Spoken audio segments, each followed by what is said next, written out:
Halo, saya Nima Dery Sarkusadi, CGP Angkatan Kedua Kabupaten Tabanan, Fasilitator Ibu Sri Restu Wahyuningsih. Sebelum kita berbicara tentang mengelola sumber daya, ada baiknya kita mengetahui tentang ekosistem yang ada di sekolah.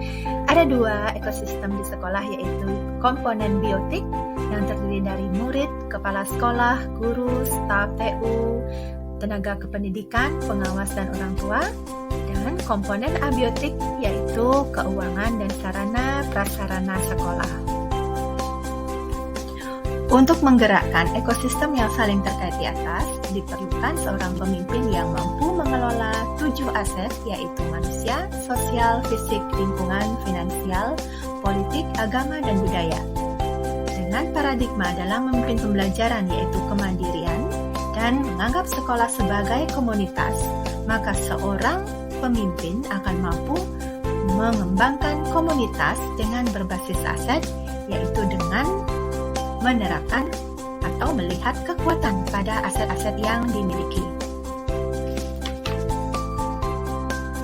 Sebagai seorang pemimpin yang mampu mengelola sumber daya dengan baik, maka terkait modul 1.2, kompetensi yang harus dimiliki oleh seorang pemimpin yaitu mengembangkan diri dan orang lain, memimpin pembelajaran, memimpin dalam pengembangan sekolah, serta memimpin manajemen sekolah.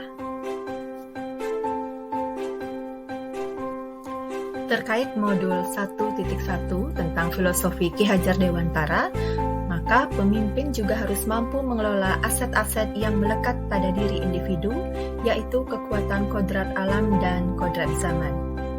Untuk mengelola aset agar tercipta pembelajaran yang berpihak pada murid, maka perlu mengajukan pertanyaan reflektif yang akan menggerakkan warga sekolah untuk memaksimalkan sumber daya yang dimiliki. Untuk itu, perlu seorang pemimpin memiliki visi dan imaji yang kuat. Terkait dengan modul 1.3, seorang pemimpin akan mampu mengupayakan penyelarasan sumber daya yang dimiliki sekolah jika memiliki visi yang kuat. Kelemahan menjadi tidak relevan, melainkan fokus pada aset sekolah. Jika kita menginginkan untuk menstabilkan kondisi dan situasi, maka perlu juga berpikir berbasis defisit.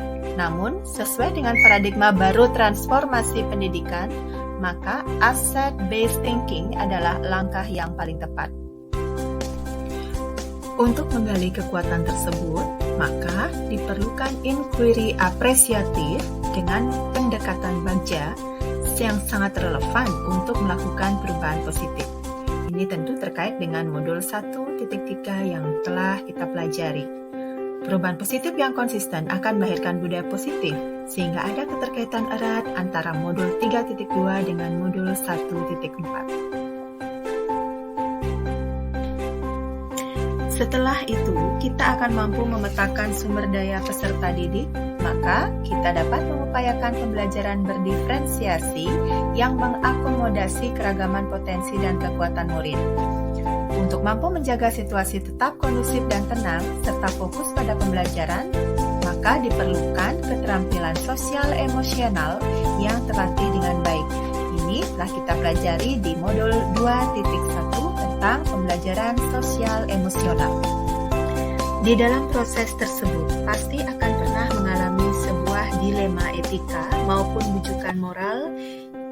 Oleh sebab itu, diperlukan kemampuan pemimpin dalam pengambilan keputusan sesuai 3 prinsip paradigma pengambilan keputusan dan 9 langkah seperti yang telah dipelajari di modul 3.1.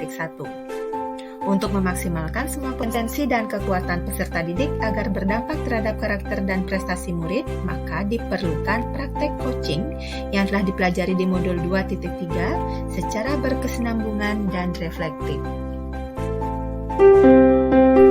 Sebelum mempelajari modul 3.2, saya memiliki paradigma fokus pada masalah dan kelemahan, sehingga segala potensi yang ada di sana menjadi tertutupi. Akibatnya saya kesulitan dalam memobilisasi sumber daya yang ada untuk kepentingan pembelajaran murid. Setelah belajar modul ini, ternyata pemikiran saya keliru. Untuk melakukan transformasi pendidikan, perubahan pola pikir dari berbasis kelemahan menjadi fokus pada kekuatan adalah langkah terbaik. Dengan demikian akan memudahkan untuk melakukan perencanaan, pengorganisasian, dan melaksanakan rencana aksi transformasi pendidikan yang berpihak pada murid.